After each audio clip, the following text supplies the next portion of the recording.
দর্শক, এই মুহূর্তে শাহবাগ থেকে দেখছেন সার্জিস আলম কিন্তু এই মুহূর্তে শাহবাগ অবস্থান করছে, কারণ জুলাই আন্দোলনে যারা শহীদ হয়েছেন, আহত হয়েছেন, তারা কিন্তু আজকে সারাদিন এই শাহবাগের যে চত্বরটি রয়েছে সেটি কিন্তু ব্যারিকেড দিয়ে রেখেছিল, কোনো ধরনের যান চলাচল করতে পারেনি এবং এর ফলেই কিন্তু পরে চলে আসে এখানে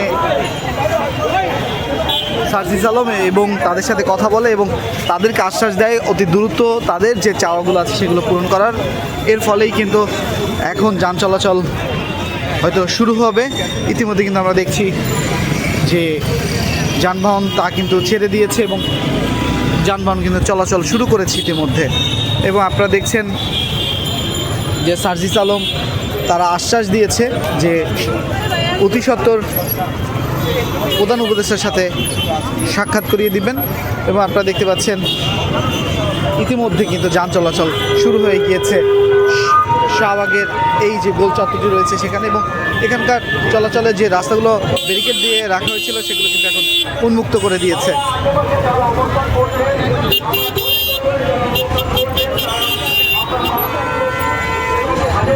আর এই যে দেখতে পাচ্ছেন এখানে যারা রয়েছেন তারা কিন্তু জুলাই আগস্ট যে আন্দোলন হয়েছে সেই আন্দোলনে যারা আহত হয়েছে, নিহত হয়েছে, তাদের পরিবারের সদস্যরা কিন্তু এখানে জড়ো হয়েছে।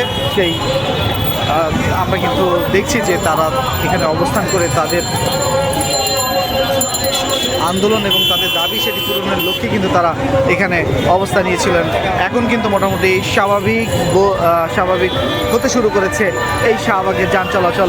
আর এই শাহবাগের যান চলাচলের বন্ধ থাকার ফলে কিন্তু ঢাকা শহরে ব্যাপক যানজটের সৃষ্টি হয় এবং নগরবাসীর জন্য কিন্তু ভোগান্তিতে সৃষ্টি হয়। এবং আপনারা দেখছেন যে তাদের কর্মসূচি কী হবে পরবর্তীতে সেই বিষয়গুলো নিয়ে কিন্তু এখানে কথা বলছে।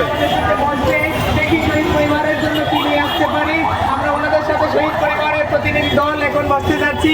বসে কি হবে, আমাদের যে কেন্দ্রীয় গ্রুপ আছে শহীদ পরিবারের, সেখানে আমরা ঘোষণা দিয়ে দিব, দেখি আপনাদের জন্য কি নিয়ে আসতে পারি। আর সকলে সারাদিন অনেক কষ্ট করেছেন, তার জন্য আমরা আজকে নাহিদ ভাই, আসিফ মাহমুদ ভাই আর মাহমুদ ভাই সহ সার্জিস ভাই, আমরা চারজনের সাথে শহীদ পরিবারের 10-15 জন প্রতিনিধি টিম বসতে যাচ্ছি।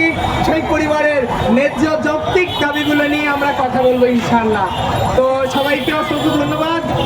দূর দূরান্ত থেকে আমার শহীদ পরিবারের যারা এসেছেন তাদেরকে অসংখ্য ধন্যবাদ।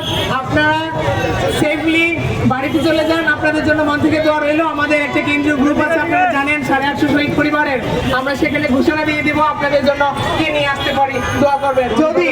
যদি আমাদের আপনাদের ন্যায্য দাবি যদি পূরণ না করতে পারি তাহলে আবারও ইনশাআল্লাহ রবিবারে যমুনা না আবারও এখানে আমাদের কর্মসূচি থাকবে।